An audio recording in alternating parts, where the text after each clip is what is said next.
नमस्कार दोस्तों, मैं KLS कन्हैया आप सभी लोगों का एक्स्ट्रा टिप क्लासेस में बहुत बहुत स्वागत करता हूं।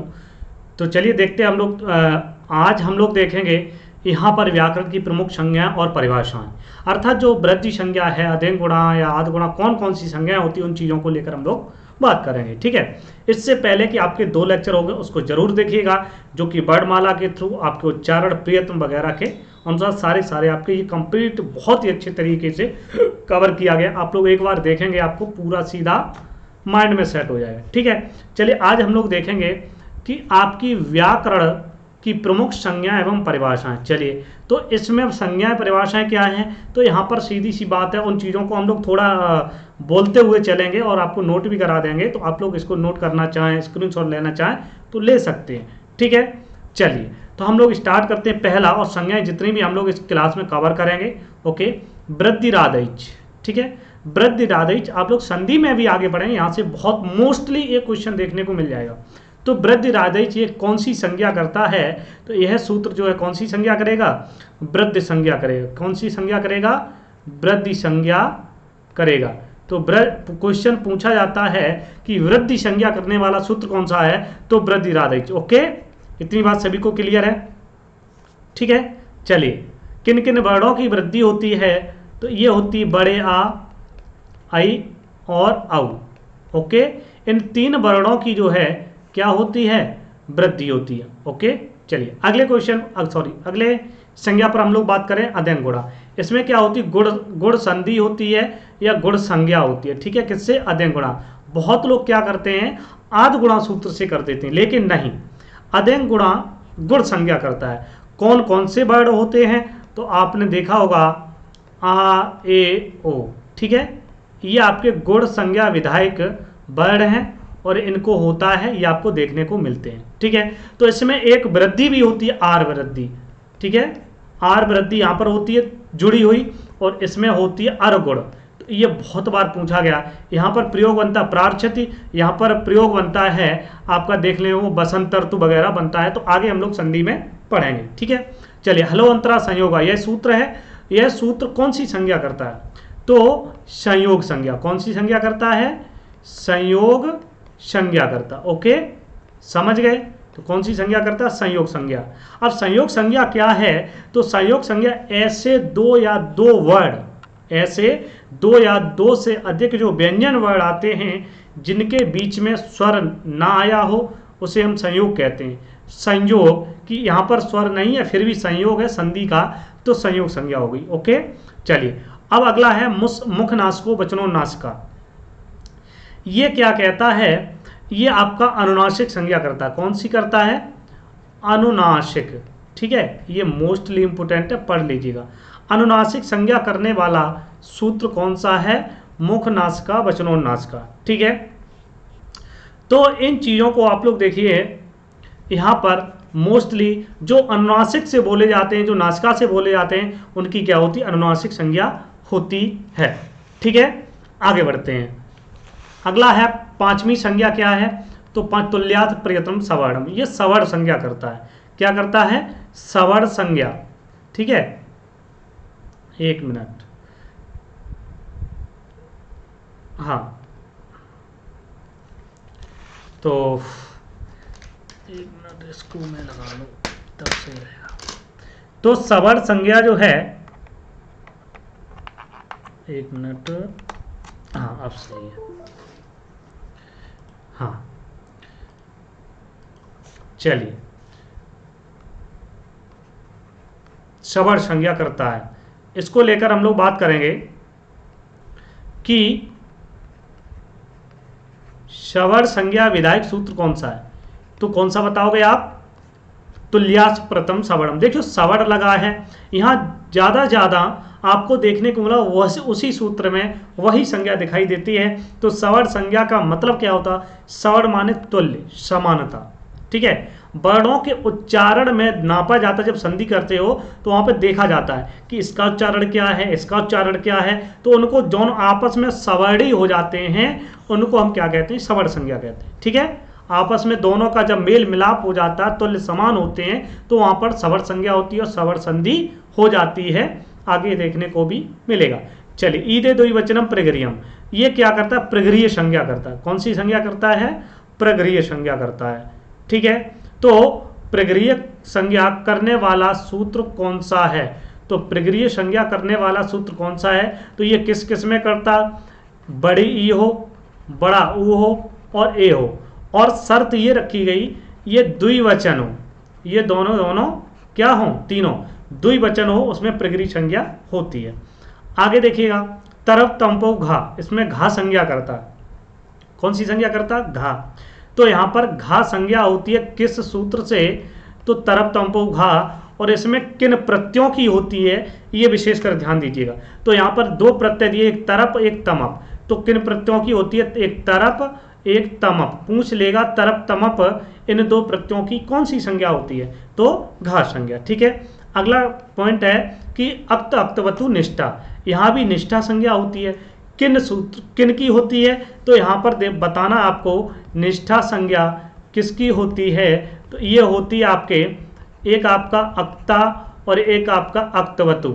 ठीक है, अक्तवतु, अक्तवतु प्रत्यय, ये भी दोनों प्रत्यय हैं, तो पूछ लेगा इनकी कौन सी संज्ञा होगी, तो निष्ठा संज्ञा होगी। किस सूत्र से, अक्ता अक्तवतु निष्ठा। ठीक है, तो यहाँ पर ये देखो क्लियर है। चलिए ओके, हाँ चलिए आगे बढ़ते हैं। ये हो गया आपका, समझ में आ गया सभी को। चलो आगे बढ़ते हैं, स्क्रीनशॉट जिससे लेना चाहे वो ले सकता है, फटाफट करिएगा। ओके, चलो नेक्स्ट पॉइंट पर बढ़ते हैं हम लोग, और वहाँ पर आगे देखते हैं नौवीं। हाँ, सर्वाधीन सर्वनामानी, सीधा लिखा है, सर्व माने सर्वनाम, सर्व माने सर्वनाम, तो सर्वाधीन सर्वनामानी, तो यानी कि क्या होती, सर्वनाम संज्ञा होती है। तो सर्वनाम संज्ञा करने वाला जो सूत्र है वो कौन सा है, तो सर्वनाम संज्ञा करने वाला सूत्र सर्वाधीन सर्वनामानी, सर्वनाम की संज्ञा। अब देखो सर्वनाम जो संज्ञा होती है वो कितने शब्दों में होती है, सर्वनाम कितने हैं, 6 हैं, लेकिन शब्द कितने हैं, तो ये याद रखना, शब्द 35 हैं। ओके, इतना सभी लोग याद रखिएगा। अगला पॉइंट है स्वरादि निपात अव्ययम, बहुत अच्छा, इसमें सीधा दिया है कि अव्यय संज्ञा करने वाला सूत्र स्वरादि निपात अव्ययम, स्वर इत्यादि निपात जो हैं उनकी क्या होती है, अव्यय संज्ञा होती है। ओके, चलिए, तो अव्यय जो वर्ण हैं उनकी क्या होती है, अव्यय संज्ञा होती है। अगला है न वेति विभाषा, इसमें कौन सी होती है, तो यहाँ पर विभाषा संज्ञा होती है। ये बहुत बार पूछा गया है कि विभाषा संज्ञा करने वाला सूत्र कौन सा है, न वेति विभाषा। ठीक है, समझ रहे हो, तो इसमें आपको विकल्प से भी होता है विभाषा संज्ञा, और ये हमने क्वेश्चन आगे आपको करवाएंगे, प्रैक्टिस सेट लगाएंगे तो वहाँ पर देखने को मिलेगा। अगला पॉइंट है इंगड़न संप्रसारणम, इंगड़न संप्रसारणम ये कहता है कि इसमें संप्रसारण संज्ञा होती है, तो पूछ लेगा किस सूत्र से होती है, संप्रसारण संज्ञा। ठीक है, तो संप्रसारण संज्ञा जो इंगड़ा संप्रसारणम होती है, इसका मतलब क्या है, आप लोग इसको देखते हैं, तो एड़ के स्थान पर जो वर्ण होते हैं उनकी क्या होती है, संप्रसारण संज्ञा होती। तो एड़ संधि आप पढ़े हो, एड़ संधि में क्या होता है, एक, तो एक के स्थान पर एड़ होता है, तो इनकी क्या होगी, संप्रसारण संज्ञा हो जाएगी। समझ गए, चलिए आगे बढ़ते हैं। अगर आप स्क्रीनशॉट लेना चाहे तो आप ले सकते हैं, बताएं। ठीक है, ले लीजिएगा। ठीक है, चलिए आगे बढ़ते, समझ में आ गया, क्लियर। अगले पॉइंट पर हम लोग बात करते हैं, कुछ पॉइंट नंबर 13, संज्ञा नंबर 13, अचोन्त्या टी, सीधी सी बात है, यहाँ पर टी संज्ञा होती है। टी मतलब एक समुदाय की होती है। जैसे आपका राम शब्द लिखा है, जैसे आपका राजन लिखा, ठीक है, राजन शब्द की टी संज्ञा होती है। तो राजन में जा में आ है और ना है, इस पूरे समुदाय की क्या होगी, टी संज्ञा होगी। टी संज्ञा का फल ये लोप हो जाएगा। ठीक है, तो यहाँ पर क्या होती है, इसकी कौन सी संज्ञा होगी, टी संज्ञा हो जाएगी, और किसकी होती है, पूरे समुदाय की, जिसमें होगी पूरे समुदाय। ये क्वेश्चन बनता है टी संज्ञा किसकी होती, तो पूरे समुदाय की, या एक की, ये वर्ड की, या किसी। ठीक है, तो पूरे समुदाय की होती है, ना कि वर्ड की। चलिए अगले क्वेश्चन, अगले पॉइंट पर मूव करते हैं। अलोन्त्यात पूर्व उपदा, ये कहता अल प्रत्याहार में आने वाले वर्णों को पूर्व में, अल प्रत्याहार जैसे आया उससे पूर्व जो वर्ण होगा उसकी उपदा संज्ञा होगी।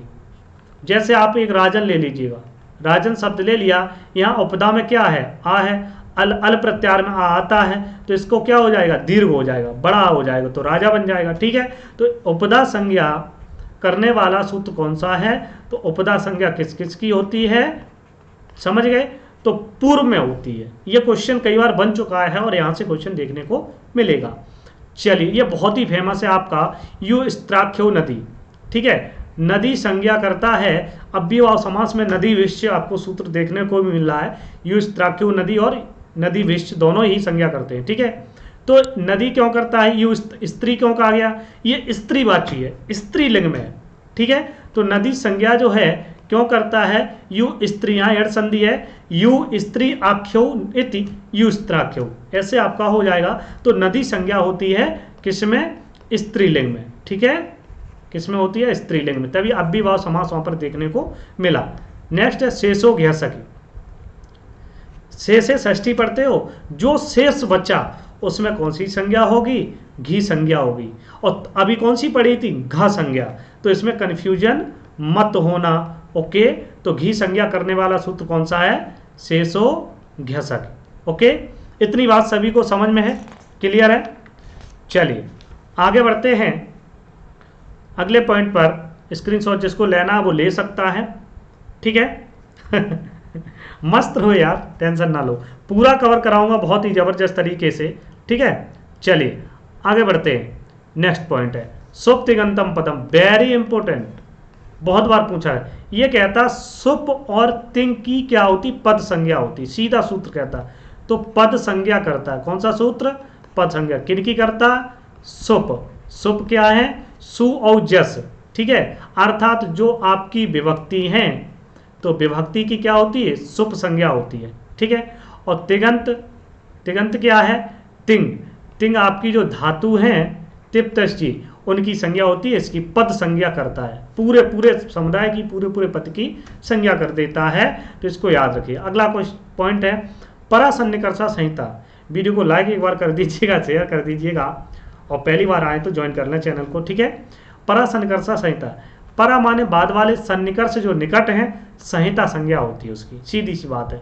तो आपने एक चीज देखी होगी, यहाँ पर लास्ट में या पहले उस संज्ञा का नाम जरूर सूत्र में, एक दो सूत्र ऐसे हैं जिसमें नहीं है, तो संहिता संज्ञा होती है, और ये आप बहुत अच्छे तरीके से जानते हो। ओके, चलिए समझ गए। तो सन्निकर्षा संहिता जो है, वर्णों की जो अत्यंत समीपता होती है, सन्निकट होते हैं, पास में होते हैं, उनकी संहिता संज्ञा होती है। तव सत, ये सत संज्ञा करता है। ठीक है, क्या करता है, सत संज्ञा करता है। किन प्रत्ययों की, तो सत्री और सानच प्रत्ययों की, सत्री और सानच प्रत्यय की जो है क्या होती है, सत संज्ञा होती है। ठीक है, एक मिनट अब वेट करें। हाँ हेलो, हाँ तो आ जाओ हाँ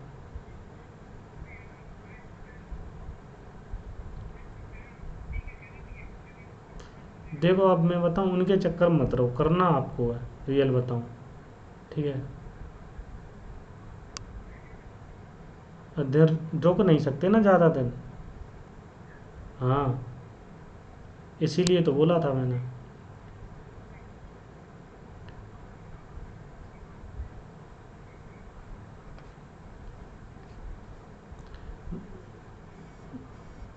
देख लो फिर, और क्या, हाँ डेली अप डाउन कर पाओ तो कर लो।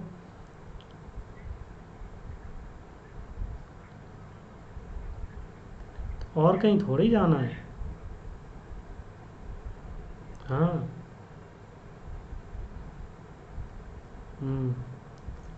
देख लो फिर, नहीं तो और क्या। ठीक है, ठीक, तो देखिएगा, तव सत जो है, सत्री और सानच प्रत्यय की क्या करता है, सत संज्ञा करता है। अगला है अर्थवाद धातु प्रत्यय प्रातिपदिकम, कि ये क्या है। यहाँ पर आप लोग बहुत बार क्या करते हैं, इसको पढ़े नहीं होते या कहते हैं मुझे समझ नहीं आया है। तो ये जो धातुएं हैं उनकी जो है, या धातु से जो शब्द बनते, शब्दरूप बनते हैं, उनकी कौन सी प्रातिपदिक संज्ञा होती है। प्रातिपदिक संज्ञा करने वाला जो सूत्र है वो है अर्थवद धातु प्रत्यय। ठीक है, प्रातिपदिकम। अर्थवान जो शब्द है, आपने एक सूत्र पढ़ा होगा, प्रातिपदिका लिंग प्रमाण वचन मात्रे प्रथमा, वो भी प्रातिपदिक है। उसी प्रकार से ये भी आप याद रखिएगा, जो प्रातिपदिक संज्ञा करता है वो शब्दों में करता है, देखने को मिलता है, धातु इसमें नहीं होती है। अर्थात जो प्रातिपदिक बन जाता है या शब्द बन जाता है वो यही सूत्र करता है, अर्थ व धातु प्रत्यय प्रातिपदिकम। ओके, चलिए जो आपके आएंगे आपको देखने को मिलेंगे, वहां पर हम लोग डिस्कशन करेंगे। चलिए अगले पॉइंट पर मूव करते हैं। ठीक है, हाँ, तो ये आपके जो है संज्ञा विधायक जो सूत्र हैं उसमें कुछ चीजें आपको देखने को मिलेंगी। ठीक है, तो उपसर्गा क्रिया योग, उपसर्ग संज्ञा, उपसर्ग संज्ञा कौन सा सूत्र करता है? उपसर्गा क्रिया योग, उपसर्ग संज्ञा करता है। ठीक है, हाँ, आपको पता ही है उपसर्ग संज्ञा क्या है, जो आपके 22 उपसर्ग हैं उनसे रिलेटेड ये सारी चीजें बताई गई। कुछ महत्वपूर्ण पॉइंट हैं, बिंदु, इनको विशेषकर आप जान लीजिएगा। स्थानीय और आदेश क्या होता है, मतलब स्थानीय और आदेश, ये क्वेश्चन बन चुका है। स्थानीय किसे कहेंगे और आदेश किसे कहेंगे? ठीक है, किसी वर्ड को, समझ रहे, यहां पर मैं लिख देता हूं, किसी वर्ड को या शब्द को हटाकर, अभी मैं समझा दूंगा, हटाकर जब उसकी जगह कोई दूसरा वर्ड या शब्द, ध्यान देना, बहुत मोस्टली इंपॉर्टेंट है, आकर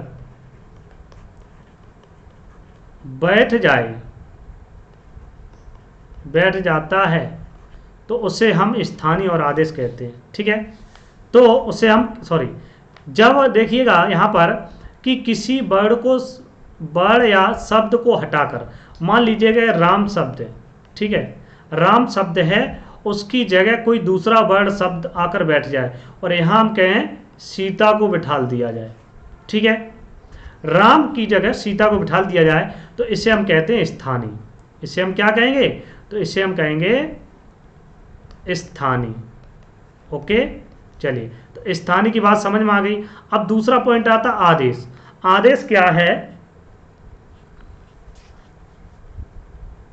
कि आदेश कहता है जो स्थानीय बैठा सीता, और यहां हमने आदेश किया जाओ बेटा लक्ष्मण सीता के स्थान पर बैठ जाओ, तो आदेश दे दिया। मान लीजिए आपसे कहा यहां से जाओ और आपको यह काम करना है, आपको 2 क्वेश्चन रटने, तो जो चीजें आपकी वो क्या, एक आदेश है, आदेश मानना पड़ेगा, चाहे वहां कोई भी क्वेश्चन हो, मुझे और नहीं पढ़ने, लेकिन 2 क्वेश्चन याद करने हैं। तो जो स्थानीय की जगह फिर आदेश करेंगे, जो स्थानीय का पूरा रूप ले लेंगे उसे हम कहेंगे आदेश।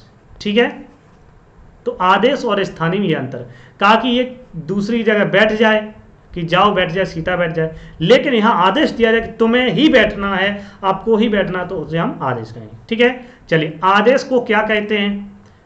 ठीक है, अब देखिएगा यहां पर, तो जो आदेश होता है, अब यहां पर स्थानीय पर क्यों बैठ जाए? तो शत्रुवत, शत्रु के समान। अब कैसे? को जो शत्रु होता है वो जबरदस्ती आपकी कुर्सी छीनना चाहता है कि नहीं चाहता, लेकिन आप नहीं देना चाहते हो, तो वही है, स्थानीय की जगह आदेश जबरदस्ती घुस जाए और आपसे कुर्सी छीन ले, तो क्या हुआ? शत्रु तो हुआ ना, दुश्मन। ठीक है, चलिए अगला पॉइंट जो है, आगम को क्या कहते हैं? आगम मित्रवत होता है। ये क्या कहता है? ये सभी मित्र बैठे हैं, ठीक है, ये सभी मित्र बैठे हैं और एक मित्र यहां से आया कि यहां घुस गया, अरे यार हटो थोड़ा, खिसको, मुझे ही बैठना। तो आगम क्या होता है? मित्रवत। ठीक है, मित्र के समान, ये याद रखना। ओके, तो ये कैसा होता है? मित्रवत होता है, मित्र के समान होता है, इस चीज को याद रखिए, क्वेश्चन पूछा जाता है। अगला पॉइंट है, निमित्त को क्या कहते हैं? निमित्त को क्या कहते हैं, बता, कोई बताना चाहेगा?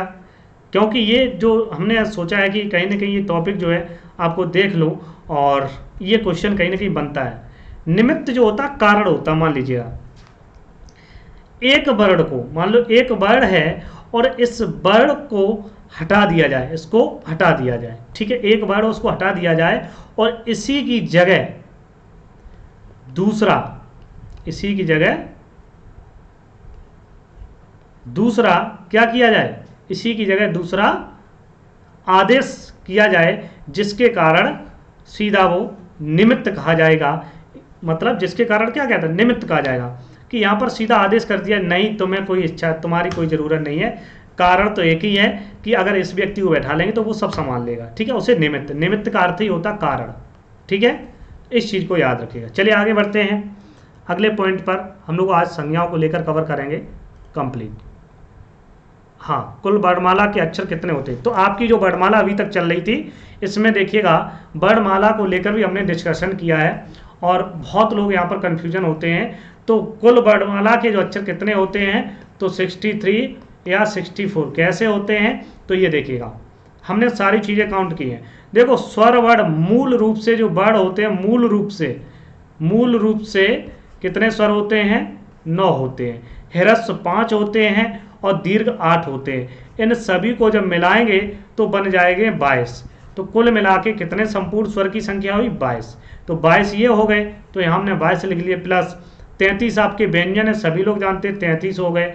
और 4 अयोग भाग हैं, 4 अयोग भाग हैं, इनको जानते हैं। 4 अयोग भाग को भी यम कहते हैं, ठीक है, क्या कहते हैं, यम कहते हैं, सॉरी, और नहीं, यम नहीं, अयोग भाग को क्या, एक मिनट, दूसरा नाम था, मुझे याद नहीं आ रहा, डोंट वेरी, बता देंगे। और यम जो है ये आपके 4 होते हैं। अब यम जो है ये कौन से वर्ड होते हैं, तो आपने एक संधि पढ़ी हुई तल्लया विद्वान लिखा थी, तो ये आपके देखने को मिलते, जो आधा ला है ये यम जो है, ये आधा ला, ओके, ये आपको देखने को मिलते हैं। तो इस प्रकार के जो यम होते हैं वो 4 हैं, ठीक है। इस प्रकार से आपकी यहाँ पर अगर ला को 2 बार स्वर के मध्य विशिष्ट वर्ण मानते हैं, अगर ला को 2 बार मानते हैं, तो यहाँ उनके मत में जो मानने वाले हैं, उनके मत में क्या होगा, ये वर्णों की संख्या 63 हो जाएगी। एक बार ला को मानेंगे तो नहीं मानेंगे, और जब मानेंगे तो 64 हो जाएगी, ठीक है। इस प्रकार से आपका कुल मिला के यहाँ पर देखने को मिलता है। तो मैं थोड़ा सा कोशिश करूँगा कि आपको जो है इसका देखने को मिल जाए, थोड़ा तो मैं एक साइड हो जाता हूँ, ठीक है। हाँ, तो आप लोग इसको देख लीजिएगा, ठीक है। चलिए, ये आपका हो गया वर्णमाला के देखने के नियम, सारे वर्ड आपको देखने को मिल रहे हैं, ठीक है। अब कुछ लोग कहें संयुक्त स्वर कहाँ गए, वो सॉरी संयुक्त व्यंजन कहाँ गए, तो छत्रक या श्रव उसी आपके हलंत में भी जो जुड़ा के काम आ जाते हैं, अलग से काउंट नहीं करते हैं। बट आपको पूछा जाए तो आपके 4 वर्ड होते हैं संयुक्त व्यंजन, ठीक। चलिए अब हम लोग बात करते हैं आगे टॉपिक को लेकर हम लोग बात करेंगे, ठीक है। चलिए, संधि प्रकरण आएगा। तो आज के लिए इतना ही, और हम लोग यहीं पर रखेंगे, और आप संज्ञा वगैरह और ये सारी चीज़ें आपकी हो गई हैं। तो फिर नेक्स्ट क्लास में हम लोग कवर करेंगे किसको, संधि को। तो संधि को आप लोग पढ़ के आइएगा, और यहाँ पर विस्तृत तरीके से हम लोग बहुत अच्छे से कवर करेंगे, ठीक है। जुड़ने के लिए बहुत बहुत धन्यवाद, थैंक यू सो मच। तब तक के लिए बाय बाय, टेक केयर, और फिर मिलते हैं नेक्स्ट क्लास में। Thank you so much.